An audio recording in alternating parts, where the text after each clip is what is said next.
문장의 관계에 대해 설명을 드릴게요. 문장 1, 문장 2, 문장 3, 문장 4 이렇게 문장이 모여서 이루어진 공통된 생각 덩어리를 우리는 뭐라고 할까요? 문장이 만나 이루어진 공통된 생각 덩어리를 우리는 문단이라고 해요.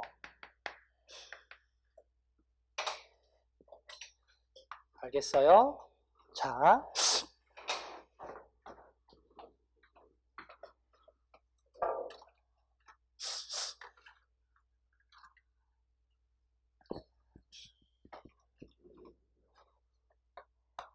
아빠, 엄마, 형, 그 다음에 나, 누나, 나 이렇게 가족 구성원이 있어요. 이렇게. 이 가족 구성원이 모여서 이루어진 생활 공동체를 뭐라고 해요, 여러분? 그죠? 가족이라고 하죠. 가족은 생활 공동체고요. 문단은 생각 공동체예요.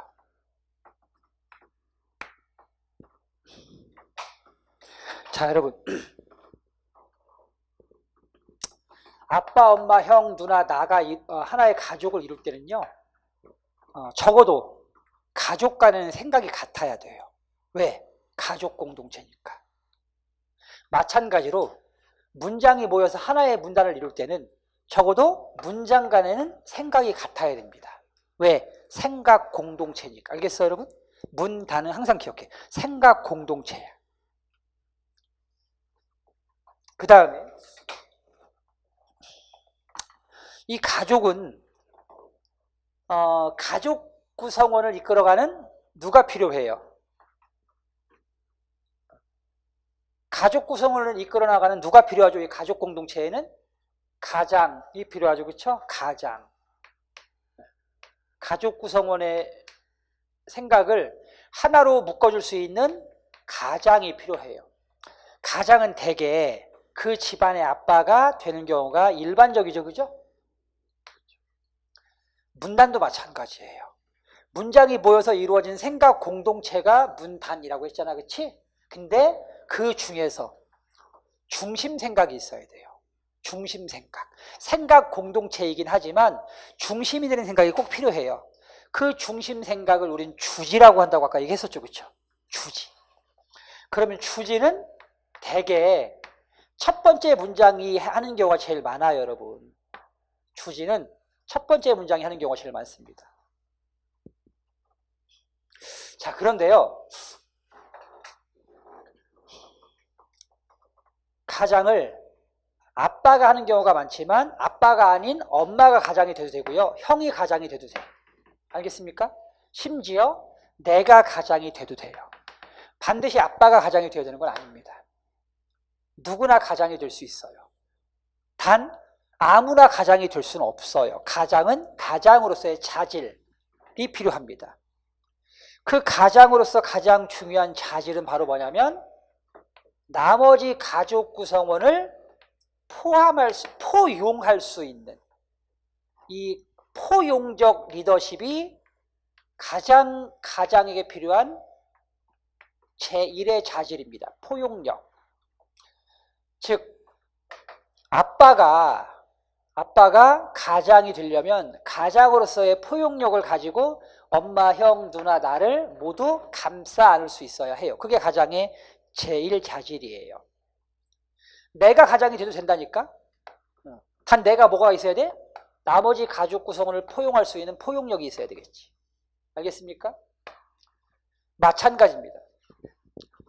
중심 문장은 첫 번째 문장인 첫 번째 문장이 중심 문장, 즉 주지가 되는 경우가 많긴 하지만 반드시 첫 번째 문장이 주지가 돼야 할 이유는 없습니다. 문장 2가 주지가 돼도 되고요.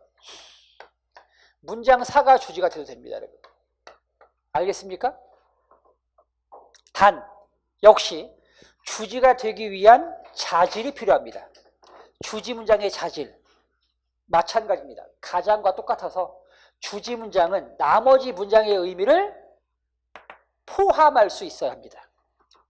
적어도 중심 문장은 나머지 문장의 의미를 감싸 안을 수 있어야 돼요. 그래서 우리는 주지를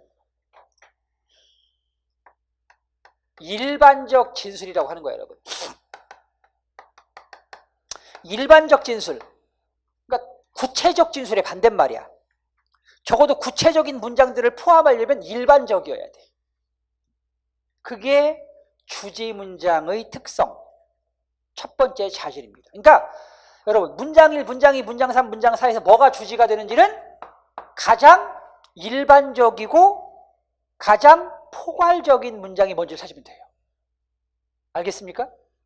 그게 주지 문장이거든. 일반적 진술이 주지가 된다.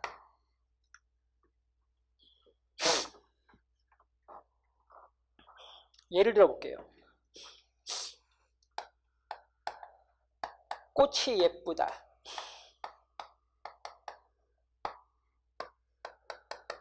튤립이 예쁘다. 백합이 예쁘다. 장미가 예쁘다. 이렇게 4개의 문장이 있어요, 여러분. 그럼 이 4개의 문장에서 가장 포괄적인 문장, 가장 일반적인 문장이 뭐예요? 그러니까 자, 꽃이 예쁘다. 꽃이 예쁘다. 자, 이렇게 쓰면 돼요. 꽃이 예쁘다. 자, 왜냐하면 튤립은 꽃인데 예쁘다. 그리고 백합도 꽃인데 예쁘다. 장미도 꽃인데 예쁘다. 이렇게 하면 되는 거예요. 그렇죠? 그죠? 그럼 결국은 내가 여기서 말하고 싶은 건 뭘 말하는 거예요, 여러분? 꽃이 예쁘다를 말하고 싶은 거지. 얘가 중심 내용이 되는 거야. 반대로 해도 되겠지, 반대로. 자, 1. 장미는 꽃인데 예쁘다. 2. 백합은 꽃인데 예쁘다. 3. 튤립도 꽃인데 예쁘다. 자, 그러니까 꽃은 예쁘다라고 하면 뭐가 주지가 되는 거예요, 여러분? 가장 마지막 문장이 주지가 될 수 있겠지, 그치? 이렇게 일반적인 진술이 주제 문제라고 생각하시면 됩니다, 여러분. 일반적인 진술. 자, 그 다음에 이제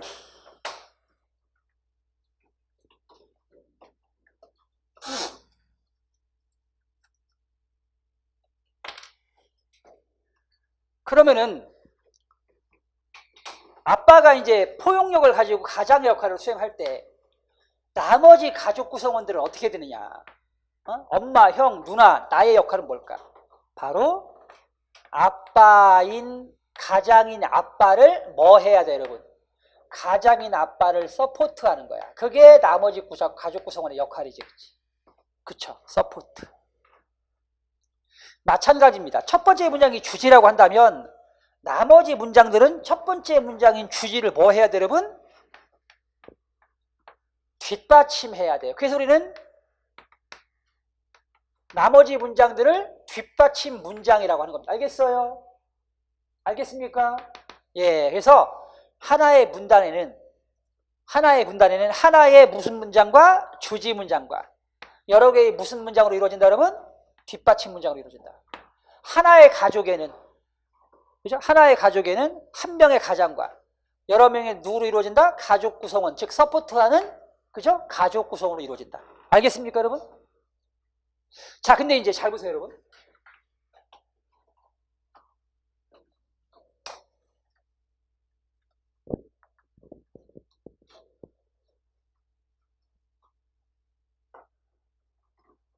이 가족 구성원이 서포트를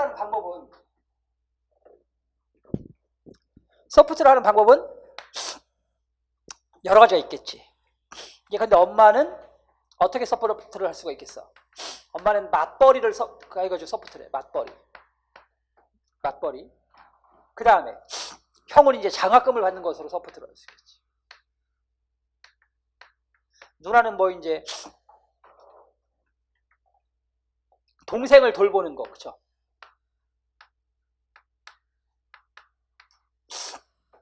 그죠, 여러분? 이렇게. 각각의 역할. 나는 이제 공부. 이렇게 각각의 역할로 뭘 한다? 서포트를 하는 겁니다. 아버지를 채워줘야지. 아버지는 큰 그림, 아버지는 빅피처, 큰 그림만 그리는 거야. 큰 그림. 나머지 세부적인 건 누가 해줘야 돼? 가족 구성원들이 채워줘야지. 뒷받침 문장도 마찬가지입니다. 자, 문장 1은 일반적 진술이라고 했잖아요. 그죠? 여러분, 일반적 진술은요, 넓어서 좋아요. 그죠? 왜? 다 감싸고 있으니까. 대신 약점이 있죠. 넓어서 좋은 만큼 빈틈이 있습니다. 빈틈이 많아. 틈이 많아. 그 많은 틈들을 누가 채워줘야 돼요? 뒷받침 문장이 채워주는 겁니다. 알겠습니까? 그래서 뒷받침 문장은 무슨 진술이야? 일반적 진술이 아니라 구체적 진술이어야 돼요. 왜? 빈틈을 채워줘야 되니까. 그 빈틈을 채우는 방법이 여러 가지다. 그 빈틈을 채우는 방법이, 자, 여러분, 예를 들어 뒷받침할 수 있겠죠. 그쵸? 그쵸? 예를 들어줘서 빈틈을 채울 수 있겠지. 또 비유, 빗대는 방법으로 뒷받침할 수가 있겠고, 또 분류하는 방법, 분류, 분석, 또 뭐 인용, 또 상술, 상세히 서술하는 걸 상술이라고 그래. 다양한 방법으로 뒷받침을 할 수가 있어요, 여러분. 이렇게.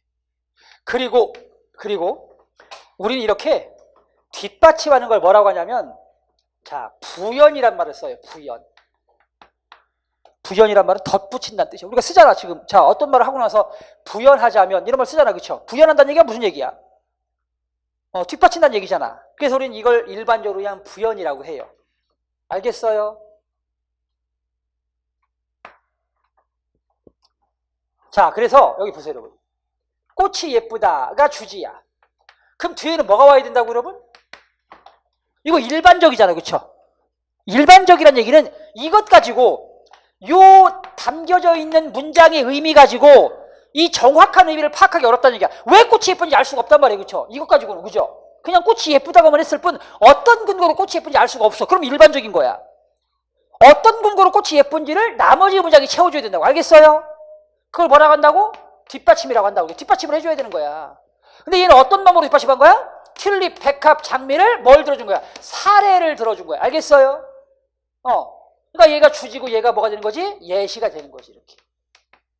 이런 걸 우리는 문장의 짜임이라고 해요. 문단의 짜임. 알겠어요? 자, 그 다음에 이제 봐봐. 아빠, 엄마, 형, 누나, 나 이렇게 이제 가족 구성원, 생각 공동체인데, 근데 만약 형이 머리가 컸어요. 결혼했어. 그래서 형이 아빠하고 좀 생각이 달라.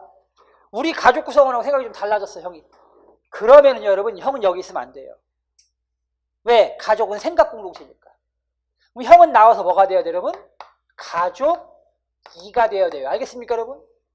생각이 다를 때는 하나의 가족으로 있을 수가 없습니다. 적어도 한 가족은 생각이 통일돼야 돼.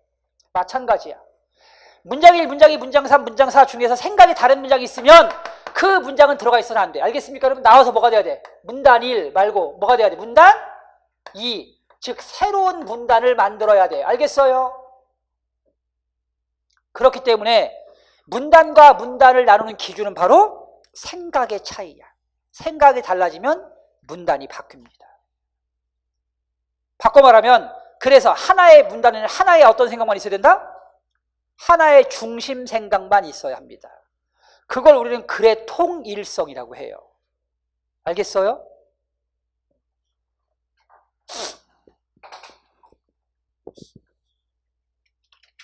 자, 그래서 여러분 아까 직렬구조, 글의 구조가 이제 직렬구조가 있잖아요. 그렇죠? 직렬구조에서 앞에가 주지고, 그죠? 뒤에가 부연인 경우가 있었죠. 그렇죠? 뒷받침. 주지가 앞에 있는 경우가 있었잖아요. 그죠? 앞에 있는 경우. 그 다음에 주지가 앞에 있는 경우는 이제 그 뒤에 있는 내용을 뭐라고 한다고요? 부연이라고 한다고. 알겠습니까, 여러분? 근데 이제 아까 직렬구조에서 주지가 뒤에 있는 경우도 있었죠, 그죠? 주지 뒤에 있는 경우 있었잖아, 그렇죠, 여러분? 있었죠? 뭐 그런데, 그러나, 그죠? 이런 전환관계나 여러분 역접관계는 주지가 뒤에 온다고 했잖아, 그죠? 그쵸? 그럼 앞에가 뭐냐, 앞에가. 앞에 뭐 와야 돼? 앞에가 주지면 뒤에는 뒷받침이 와야 되잖아. 그 뒷받침을 뭐라고 한다고? 부연이라고 한다고. 그럼 뒤에가 주지면 앞에는 뭐가 와야 돼? 앞받침이 와야 되지. 뒷받침은 뒤에서 하는 거니까. 문장 4가 주지가 될 수 있다고. 그럼 나머지 문장이 뭘 해줘야 된다고? 앞받침을 해줘야 된다고. 알겠어요? 자, 이 앞받침을 뭐라고 한다, 여러분? 앞받침을 전제라고 해요. 전제. 그러니까 자, 어떤 얘기를 하고 싶어? 내가 하고 싶은 얘기는 이 얘기야. 내가 하고 싶은 얘기는 이 얘기야, 주지. 근데 그 얘기를 바로 할 수 없으니까 앞에다 뭘 깔아준다고, 여러분. 그죠? 밑밥을 깔아준다고, 밑밥. 어떤 얘기를 하기 위해서 먼저 깔아주는 밑밥. 알겠습니까, 여러분? 고기 낚을 때 낚시를 하기 전에 먼저 밑밥을 뿌려준단 말이야. 그리고 이제 고기를 잡는 거지. 어떤 말을 하기에 앞서서 그 말을 하려고 미리 깔아주는 말, 그 말을 뭐라고 한다고? 전제 혹은 배경이라고 그래요. 그래서 직렬구조는 주지, 부연 혹은 전제, 주지관계를 말해요.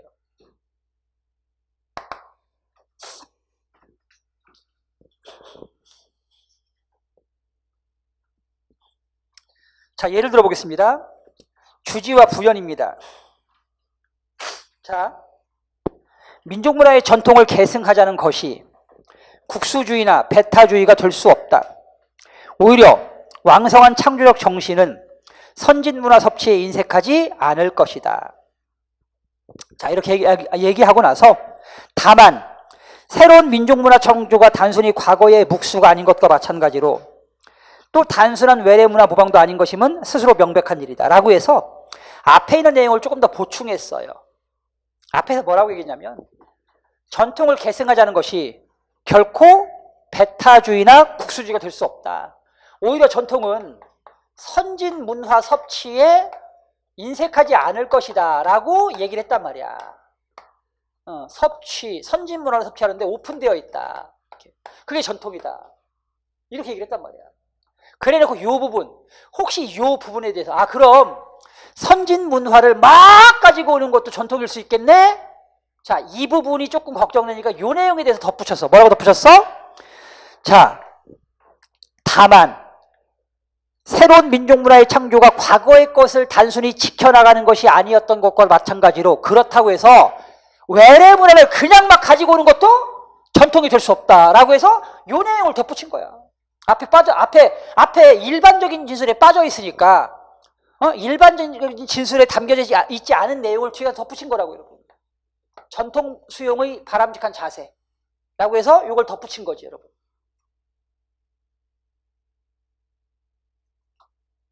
무조건적인 외래문화 수용은 바람직한 전통 수용의 자세가 아니다라고 덧붙인 거라고.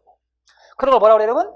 앞에 주지, 앞에 빠진 내용을 덧붙였으니까 부연이라고 하는 겁니다. 알겠어요? 예, 그 다음에 이제 두 번째 보겠습니다. 김치가 침체에서 왔다고 하면 사람들이 고지듣지 않을지 모르나 이것은 엄연한 사실이다.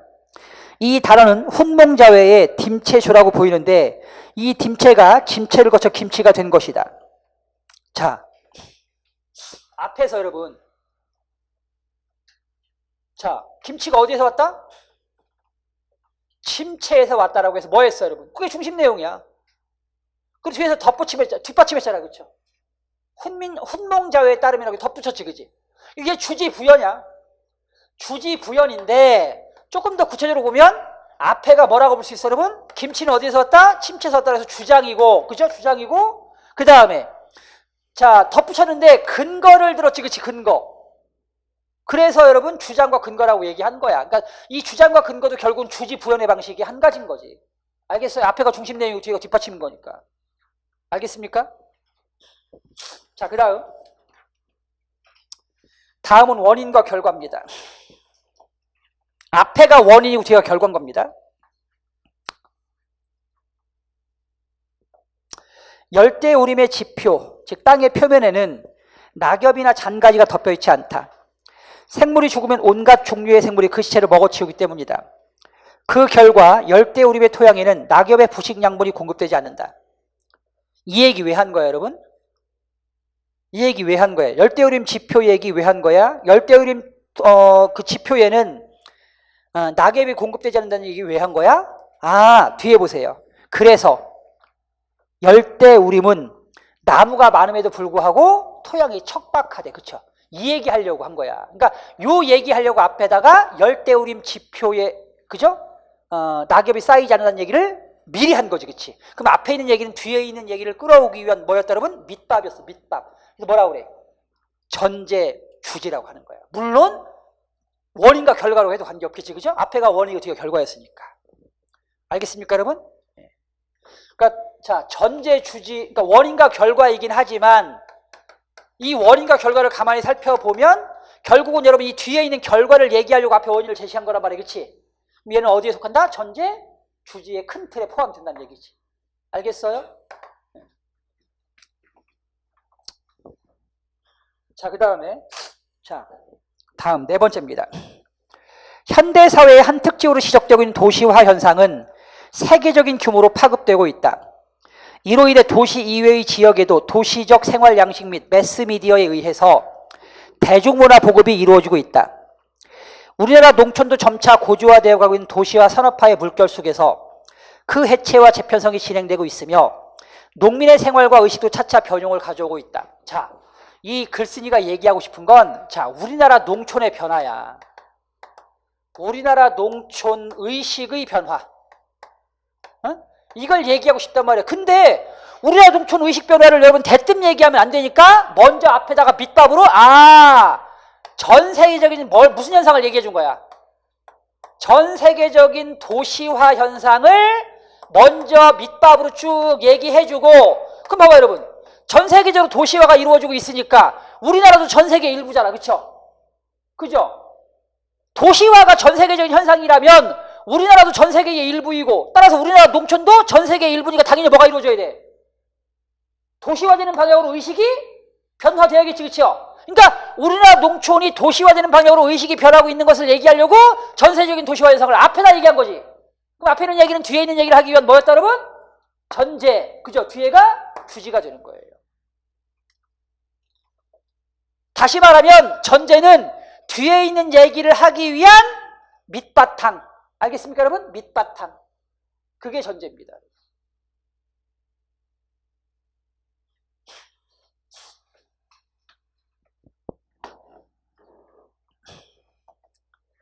자, 다음 주지와 상술입니다. 상세할 상자에 서술할 술자야. 그러니까 상세하게 풀어서 서술하는 걸 상술이라고 한다. 지하에 영구 동토층이 있는 툰드라 지대는 주로 북극 지방에 있다. 이거 일반적이야. 빈틈이 많아. 빈틈이 숭숭숭숭 뚫렸어. 영구 동토층이 있는 툰드라 지대가 북극 지방 어디에 있는데 도대체 어디? 자, 툰드라 지대는 북방 수림대와 북극해 사이에 있는 극지점을 중심으로 아까 앞에서 얘기했던 것을 굉장히 구체적으로 풀어주고 있죠. 그렇죠? 하나의 띠를 이루고 있다. 북극의 툰드라 지대는 조금 더 구체적으로 알래스카, 캐나다, 그린란드, 스칸디나비아를 거쳐서 시베리아에 이르는 지역으로 이렇게 그렇죠? 구체적으로 풀어줬단 말이야. 알겠습니까, 여러분? 앞에서 뭐라고 해서? 툰드라 지대는 북극 지방이 있다라고 해서 북극 지방 너무 일반적으로 얘기했다면 너무 일반적, 그죠? 일반적이야 이런 거, 그죠? 도대체 북극 어딘데? 그래놓고 뒤에서 그죠? 무슨 대지야? 어느 나라 이렇게 쭉 풀어주고 있단 말이야. 이런 걸 뭐라고 한다고? 상술. 그 다음 사례를 들어 보여주는 걸 예시라고 합니다. 주제와 예시. 정보기기는 우리의 경험 세계를 시간의 제약, 공간의 제약, 사회적 제약에서 벗어나게 해준다. 자, 여러분. 이거 일반적 진술이야? 구체적 진술이야? 정보기기가 우리를 벗어나게 해준대. 어디서? 시간, 사회, 공간적 제약에서. 일반적이야, 구체적이야? 알 수가 없거든. 도대체 어떻게 시간적 제약에서 우리를 벗어나게 해주는지, 어떻게 사회적 제약에서 우리를 벗어나게 해주는지 알 수 없단 말이야. 그쵸? 일반적이야, 여러분. 구멍이 숭숭 뚫렸어. 그걸 채워줘야 된다고. 미국에 가 있는 아들에게 거는 국제 전화는 태평양이라는 공간을 초월하게 해주고, 즉 국제 전화가, 즉 뭐가 여러분, 정보기기가, 그죠? 태평양이라는 공간적 제약을 초월하게 해주잖아. 또 컴퓨터는 수년 걸릴 계산을, 컴퓨터 정보기기고 수년 걸릴 계산을 전광석화 같은 속도로 해치워, 그쵸? 그럼 뭐야? 시간적 제약을 벗어나게 해줬잖아. 또 세계 유명 도서관의 모든 정보를 자기 방의 개인 컴퓨터로 얻을 수 있게 해서 정보기기가 사회적 제약에서 벗어나게 해줬잖아. 그치? 알겠습니까, 여러분? 그래서 우리는 앞에를 주지라고 하는 거고 뒤에를 뭐라고 하는 거야? 예시라고 하는 겁니다. 자, 그다음에 대등관계. 1년 내내 북극에 사는 흰꼬리 메딸은 겨울에 눈에 대한 보호색으로 하얀 깃털이 난다. 그리고 계절이 바뀌면 깃털의 색깔이 툰드라의 여름과 잘 조화되는 얼룩덜룩한 색으로 변한다. 자, 흰꼬리 메딸의 첫 번째 문장에서는 흰꼬리 메딸의 보호색인데 뭐? 겨울 보호색, 그치? 눈과 같은 하얀색이야. 그 다음에 두 번째는 흰꼬리 메딸의 보호색인데 여름 보호색, 그치? 얼룩덜룩한 색. 그럼 둘은 무슨 관계야? 대등관계지 뭐야, 그치? 어떤 게 중요하고 어떤 게 덜 중요한 게 아니잖아. 그 다음 세 번째, 알을 깨뜨리고 나온 새끼도 아주 위장이 잘 되어 있어서 거의 눈에 띄지 않는다. 세 번째는 새끼의 보호색. 그죠, 여러분? 결국 뭐야? 흰꼬리 메딸이 다 뭘 가지고 있다? 보호색을 가지고 있다는 얘기잖아. 각각 대등한 내용이지, 여러분.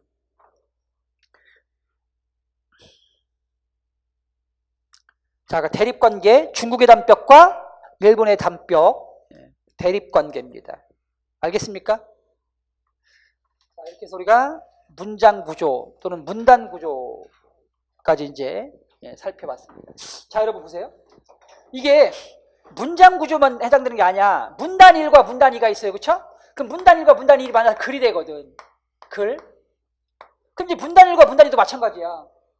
똑같이 뭐가 있어, 여러분? 문단 1, 문단 2가 있으면 이 둘 중에 하나는 뭐가 되는 거야? 하나는 주지 문단이 되는 거고 하나는 뒷받침 문단이 되겠지, 그렇지? 만약 뒤에가 주지 문단이면 앞에가 뭐가 되는 거다? 전제가 되는 거겠고. 알겠습니까? 예. 그게 글의 구조야. 똑같아. 문단의 구조와 글의 구조는 똑같습니다. 자, 이제 단락 독해, 그러니까 이제 문단 독해입니다. 문단 독해. 자, 단락의 기본 구조. 아까 설명드렸잖아. 단락의 구조. 하나의 중심 문장 소개. 자, 하나의 중심 문장과 그 다음에 뭐가 이루어졌다, 여러분? 여러 개의 뒷받침 문장이 합해서 이루어진다. 그게 단락이다. 예를 들어 볼게요. 예로부터 우리 민족의 삶은 노래와 함께 해왔다. 자, 일반적이야, 구체적이야? 일반적이지. 왜냐하면 우리 민족의 삶이 어떻게 노래와 함께 해왔는지에 대한 설명이 지금 없거든, 그쵸? 그럼 이제 뒤에는 뭐가 와야 돼? 구체적인 기술이 와야 되겠지. 우리 민족은 모를 심거나 김을 맬 때 손발을 맞추기 위해 노래를 했대. 두 번째, 또 별을 벤다든지 타작을 할 때에도 노래를 부름으로써 일의 능률을 높였대. 그 다음 뿐만 아니라 사람이 죽어서 상여가 나갈 때에도 노래를 불렀대. 아, 그러니까 처음 농사를 시작할 때, 그리고 추수를 할 때, 그죠? 심지어 사람이 죽어서 사견을 메고 나갈 때도 노래를 불렀으니까 우리 민족의 삶은 늘 무엇과 함께 왔어? 노래와 함께 해왔겠지. 그래서 앞에가 뭐가 되는 거야? 주지가 되고 뒤에가 부연, 즉 예시가 되는 거겠죠. 알겠어요?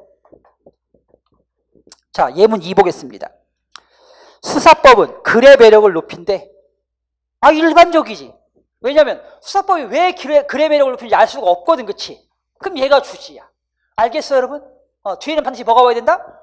수사법이 왜 어떻게 글의 매력을 높이는지에 대한 뒷받침 내용이 뒤에 와야 돼. 알겠습니까? 같은 글이라도 적절한 수사법으로 표현의 묘미를 살린 글에 독자의 시선이 더 끌리게 마련이다. 이는 똑같은 영양가를 가진 음식이라도 색깔이나 모양을 그럴듯하게 갖춘 것이 먹는 이의 식욕을 더욱 돋우는 것과 같다. 즉, 자, 같은 음식이야. 거기에 근데 색깔이나 모양을 그럴듯하게 꾸민 음식이 더 맛있듯이 같은 글이야. 같은 글이야. 수사법으로 다양하게 꾸민 글이 더 내용이 어떻게 했어, 여러분? 더 설득력 있게 더 잘 전달될 수 있겠지, 그치? 그죠? 그러니까 수사법은 글의 매력을 높인다, 높인다? 높인다, 여러분. 이번엔 어떤 방식 쓴 거야? 아니, 예시가 아니지, 이거는. 이런 거지. 우리 좀 이따 배울 거야. 이런 걸 뭐라 하냐면, 봐봐. 자, 글에 사용된 수사법은, 글의 매력을 높이네. 그죠? 음식에 사용된 색깔과 양념은 음식의 맛을 높이네. 그죠? 그쵸? 유사한 것에 뭐였지, 여러분? 빗댄네, 그죠? 글을 수사법을 음식에 사용된 색깔과 양념에 빗댄 거야, 그죠, 여러분? 이런 걸 뭐라 그래? 비유라고 그래. 알겠어요? 그래서 비유의 방식 쓰고 있는 거지. 이해됐습니까? 자, 그 다음에 산다는 것은 곧 말을 한다는 것이래. 이것도 일반적이네. 그죠? 네, 그럼 이제 당연해. 뒤에는 뭐가 와야 돼? 뒷받침 내용, 상술이 와야 돼. 상술, 부연이 와야 돼. 자, 아침에 눈을 떠서 저녁에 잠이 들 때까지 우리는 수천 마디의 말을 하고 산다. 그러니까 산다는 것이 말을 한다는 것이네. 즉, 말을 통해서 우리의 생각을 남에게 전달하고 또 남의 생각을 들어서 서로 협력하고 사랑하며 사는 것이 인생인 것이다. 삶이 있는 곳에는 반드시 말이 있게 마련이다.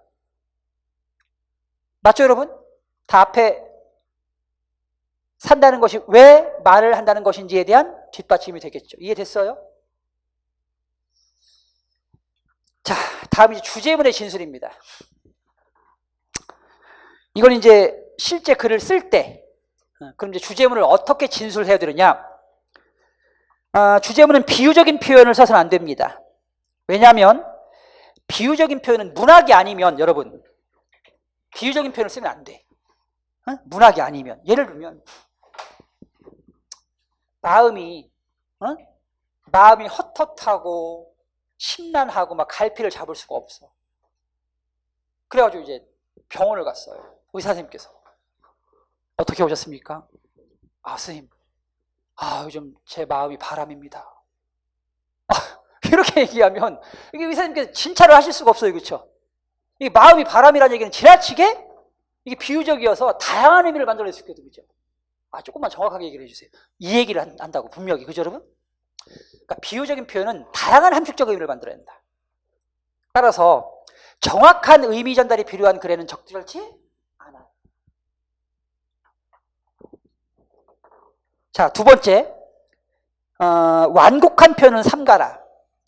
이게 이제 말에서는, 그러니까 일상적인 언어 생활에서는 미덕이에요. 미덕. 관용의 미덕이죠. 그죠? 관용의 미덕. 일상적인 언어 생활에서는 낮춰서 말하는 것이 여러분 좋아요. 근데 여러분 상대를 설득하는 글을 쓸 때에는 그때는 완곡한 표현을 써서는 설득할 수가 없습니다. 없어요.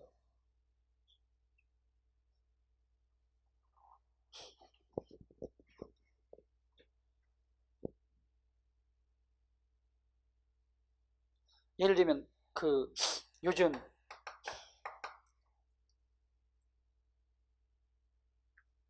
경기도가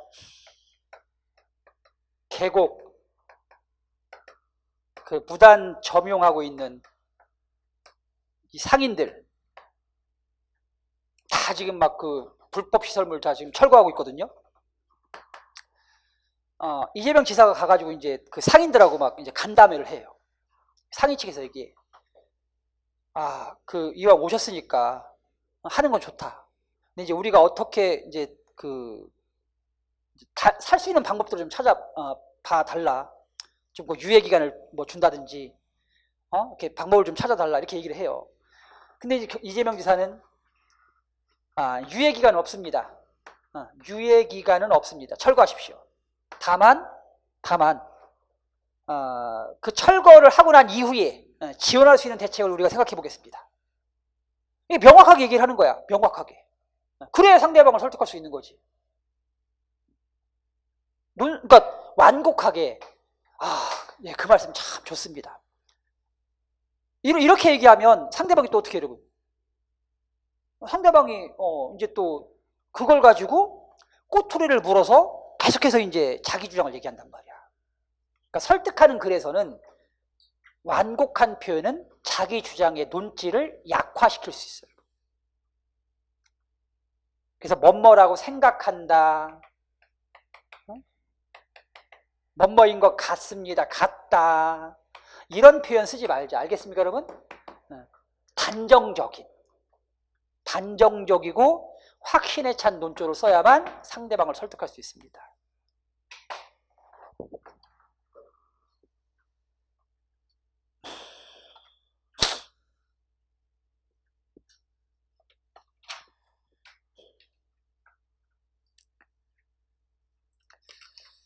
자, 그 다음에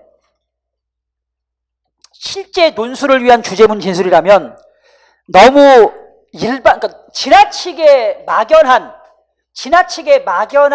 주제문은 적절치 않습니다. 지나치게 막연한 진술문은 적절치 않다.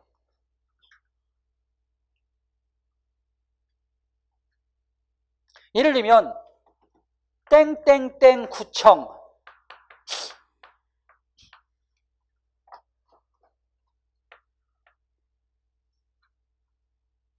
발전 방향, 땡땡땡 구청의 발전 방향. 자, 신입 공무원들에게 구청장님께서 자, 우리 구청이 어떻게 해야 될지를 한번 보고서를 한번 써주세요. 외부적 시각으로 한번 보고서를 한번 써줘보세요. 이렇게 딱 미션을 주셨어요. 그럼 땡땡땡 구청의 발전 방향, 이게 여러분, 이게 신입 공무원이 쓸 수 있는 내용이야?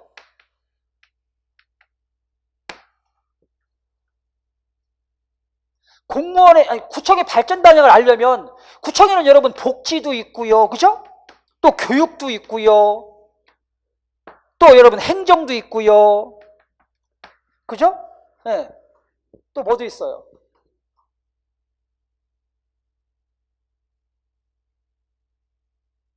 뭐 건설도 있고요, 그죠? 교통도 있습니다, 여러분. 그래서 구청 가면 여러분 복지과, 교육과, 행정과, 전설 뭐 그죠? 다 있잖아, 그치? 그죠? 건설과, 그죠? 교통과, 상업과, 이렇게 과가 있단 말이에요. 그죠? 그렇죠? 있잖아요, 그죠? 근데 여러분, 이걸 구청의 발전 방향으로 이렇게 쓸 수 있냐고, 이게. 그죠? 이건 구청에 근무하는 구청 공무원도 쓰기 힘들어. 왜? 대부분 자기 분야만 알기 때문에. 그쵸, 여러분? 주제를 한정해야지.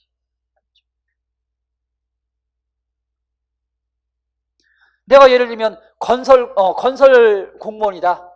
건설. 그럼 나는 뭐야? 땡땡땡 구청의 건설인데 건설도 조금 더 한정시킬 필요가 있지. 건설 어떤 건설 분야의 발전 방향, 이렇게 그쵸, 조금 더 한정시킬 필요가 있는 거지.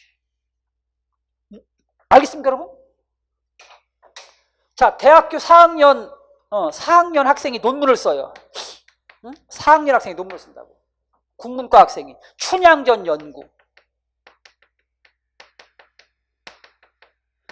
이 춘향전 연구는 국문과 4학년 학생이 쓸 수 있는, 그렇게 너무 막연해, 여러분. 너무 일반적이야. 평생을 춘향전만 연구한 사람도 있는데 대학에서 4학년 배우고서 춘향전을 연구한대요.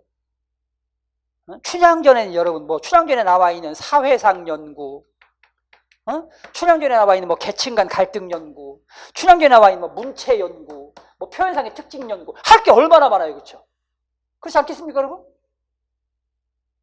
조금 더 한정지을 필요가 있지. 지나치게 막연한 진술은, 막연한 주제문은 그 글의 방향성을 잃게 만들어 버립니다. 알겠습니까? 분야를 한정지을 필요가 있다. 자, 그 다음에 단락의 문장구조 분석입니다. 단락의 문장구조 분석은 아까 봐봐, 여러분. 얘기해줬잖아. 앞에가 주지면 뒤에가 뭐가 와야 된다 그러면 뒷받침, 예시나 비유나 뭐 이런 것들이 와야 되겠지. 그죠? 이 관계를 분석하는 거야. 이 관계. 자, 하나만 가지고 연습해 볼게요, 여러분. 자, 전통을 옹호하는 사람 가운데는 순수한 의도를 가진 사람도 있지만 그렇지 못한 사람도 있대. 일반적입니까? 구체적입니까? 일반적이지. 왜 전통을 옹호하는데 그렇지 못하다는 건지 알 수가 없거든, 그쵸? 그 일반적인 거야. 그럼 뒤에는 반드시 뭐가 와야 돼? 왜 전통을 옹호하는 사람이 순수하지 못한지에 대한 뒷받침이 와야 돼. 그치? 자, 보자. 예를 들어 어떤 집단 안에 리더를 선출하는 방식이 있다고 하자. 집단의 성원 가운데는 이런 전통이 정말 합리적이라고 생각하기 때문에 이 전통을 옹호한대. 그 사람은 순수하지 못해. 어떤 목적이 있는 게 아니잖아. 그쵸? 그럼 그 사람은 그 집단의 전통을 옹호할 때 순수하게 옹호한 거야. 합리적이어서 옹호한 거니까. 반면 이러한 전통이 유지돼야 자신이 리더에 선출될 수 있기 때문에 전통을 옹호하는 사람도 있대. 그 사람 불순하지. 그치? 순수하지 못하잖아. 어떤 이득을 가지고 전통을 옹호했으니까. 그래서 전통을 옹호하는 사람 가운데는 순수한 사람도 있고 그렇지 못한 사람도 있겠네. 그치? 그죠? 자, 4번 보겠습니다.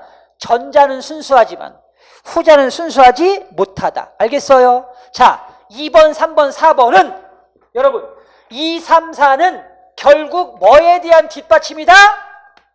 1. 전통을 옹호하는 사람 가운데는 순수한 사람도 있고 순수하지 못한 사람도 있다. 그치? 그거에 대한 전체 뒷받침이야. 오케이, 이해됐어 여러분? 그 다음에 4는 2와 3에 대한 뭐야 여러분?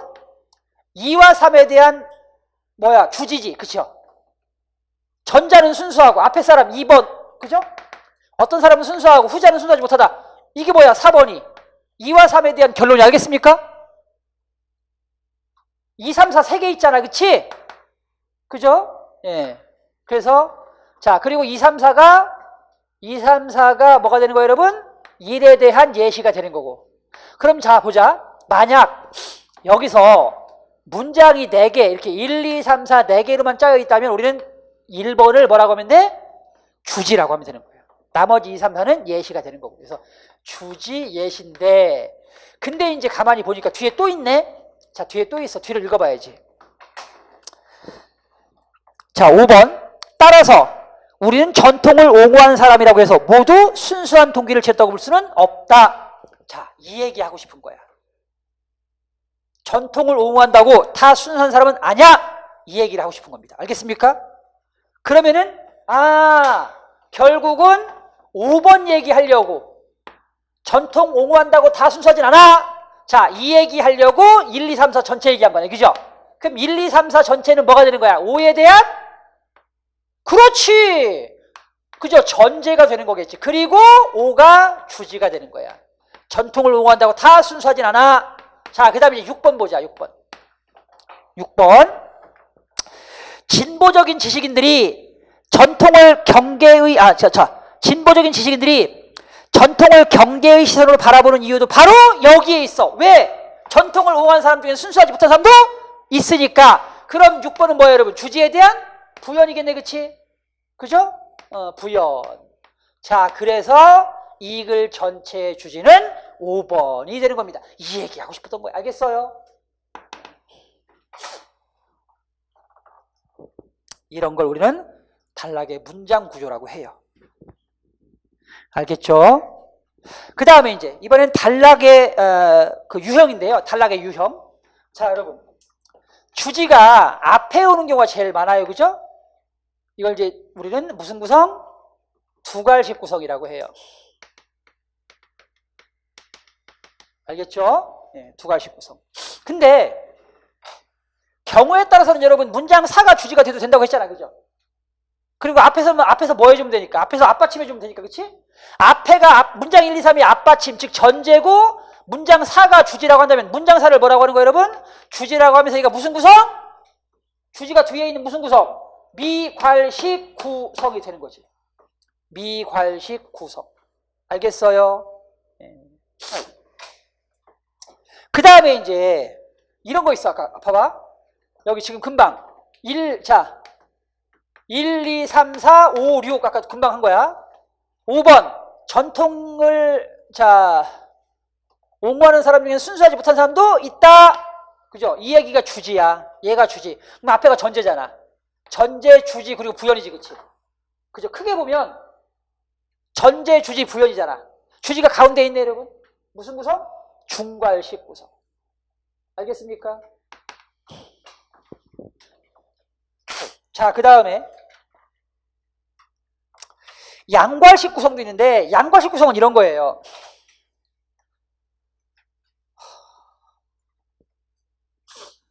양괄식 구성은 자, 주지, 부연, 다시 주지, 이게 양괄식 구성인데, 그런데요, 아까 뭐라 그러냐면 하나의 문단, 하나의 단락의 중심 내용, 하나의 집안의 아빠, 즉 가장은 몇 명이어야 됩니까, 여러분? 한 명. 따라서 하나의 문단의 중심 내용, 주지는 몇 개여야 됩니까? 하나. 그러니까 양괄식 구성이 주지, 부연, 주지, 이게 양괄식 구성인데 이 주지와 이 주지는 서로 같은 주지입니다. 그래서 이걸 다른 말로 뭐라 그래요? 앞에 주지, 뒷붙임, 그리고 강조하는 거야. 다시 한번 강조할 수 있겠지, 그죠? 그쵸, 여러분? 그런 구성이 있을 수 있습니다. 그런 우리는 걸 뭐라 그래? 양괄식 구성이라고 해. 주지, 부연, 강조.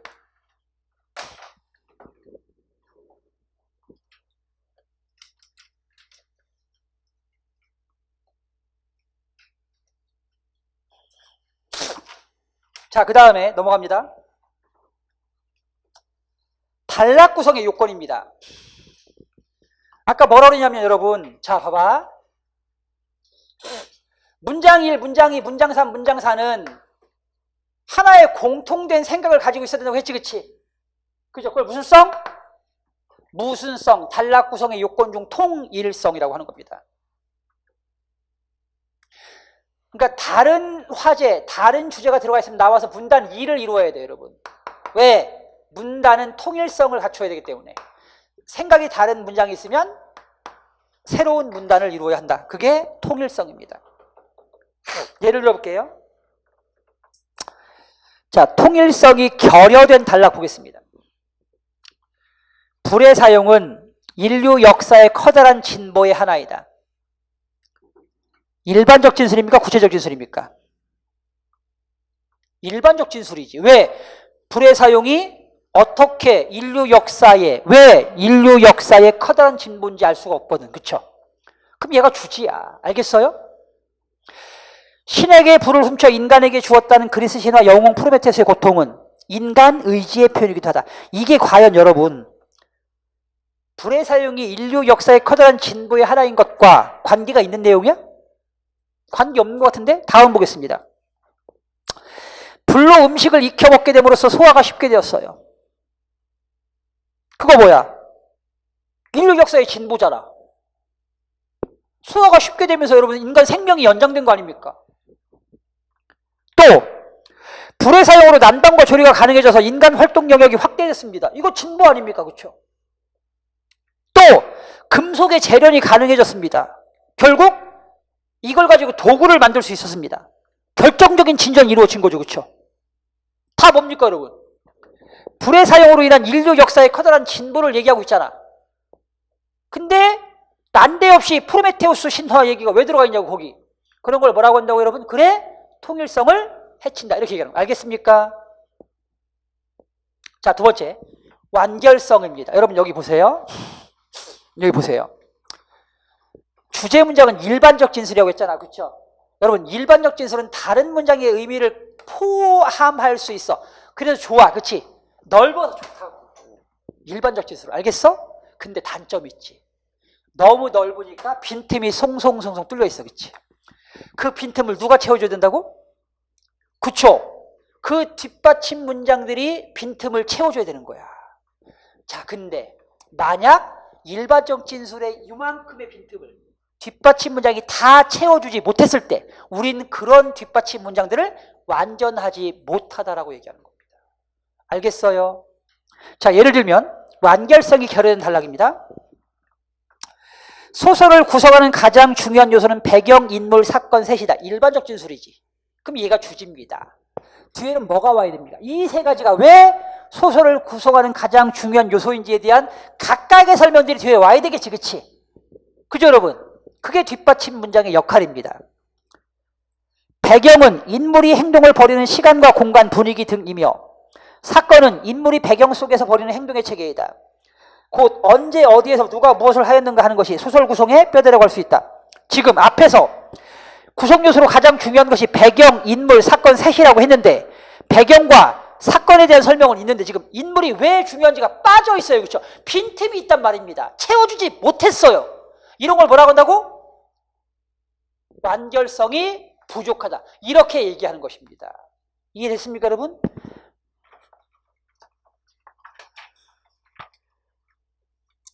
(700쪽) 보세요. 앞에 700쪽.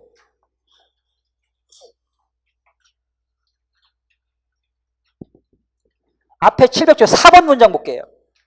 소득, 자원 소비, 쓰레기 양산 등은 갈수록 북쪽에 집중되었다. 이거 일반적 진술입니다. 그래서 이 단락에서 얘가 주집니다, 여러분. 자, 그럼 뒤에는 뭐가 와야 돼? 소득, 자원 소비, 쓰레기 양산이 어떻게, 그죠? 북쪽에 집중되었는지에 대한 구체적 뒷받침이 와야 됩니다, 여러분. 뒤에 보겠습니다. 현재 지구 자원 소비량의 80%는 세계 인구 20%에 해당하는 북쪽 사람들의 몫이다라고 했으니까 자원 소비가 왜 북쪽에 집중되었는지에 대한 뒷받침 되어 있습니다. 그 다음 스위스 시민이 버리는 환경유해 쓰레기 양은 사하라 사막 주변 농민의 평균치보다 2000배나 많대요. 그러니까 쓰레기가 어떻게 북쪽에 집중되었는지에 대한 뒷받침 되어 있습니다, 여러분. 근데 하나가 빠져 있습니다. 뭐 빠졌죠? 소득이 어떻게 북쪽에 집중되었는지에 대한 설명은 하고 있지 않습니다. 이런 단락을 우리는 완전하지 못한 단락 구성이라고 하는 겁니다. 알겠어요? 자, 다음입니다, 여러분. 일관성입니다. 자, 일관성은요, 특히 이제 논설문 같은 경우죠. 이 문장 일에 어떤 주장이 왔어요, 주장. 그 주장이 뒤에 가서 바뀌면 되겠습니까, 안 되겠습니까? 안 되겠지, 그치? 여러분, 주장이나 관점, 태도가 흔들리면, 바뀌면 상대방을 설득할 수가 없잖아요. 알겠습니까? 그래서 그걸 일관성이라고 그래. 주장, 태도, 관점 등이 달라지지 않아야 한다. 자, 예를 들어 볼게요. 일관성이 결여된 단락입니다. 마지막. 우리 사회에도 이웃사랑의 봉사 정신이 생활화되어 가고 있다. 세상이 각박해지고 자기만 아는 사람들이 많아지고 있는 한편에 두고두고 우리들 마음을 촉촉하게 적시는 미담의 주인공이 늘고 있다. 일반적인 얘기입니다. 그럼 뒤에는 뭐가 와야 돼요? 자, 어떤 사람들이 우리를 어떻게, 우리의 마음을 어떻게 촉촉하게 적셔주는지에 대한 뒷받침 내용이 뒤에 와야 되겠지, 그치? 어려운 살림에 한 푼 두 푼 모은 전 재산을 학교 발전에 써달라고 하는 할머니, 아, 좋습니다.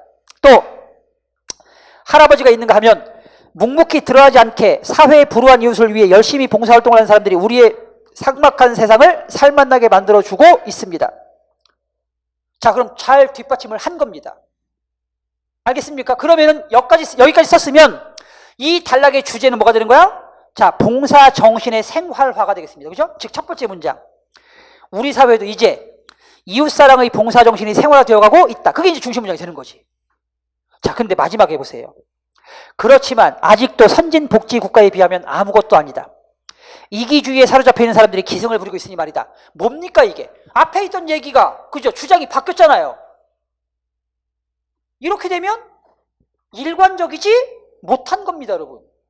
도대체 우리는 누구 말을 믿어야 된다는 얘기입니까? 봉사정신이 생활화되어 가고 있다는 얘기를 믿으라는 얘기입니까? 아니면 아직도 멀었다는 얘기를 믿으라는 얘기입니까? 안 되잖아요, 그죠? 알겠습니까, 여러분? 자, 이런 걸 일관적이지 못하다 이렇게 얘기해요. 알겠어요? 자, 이렇게 단락 구성의 요건, 원리를 배웠습니다. 자, 그다음에 이제 쉬었다가 이제 글의 독해 이어서 나가도록 하겠습니다.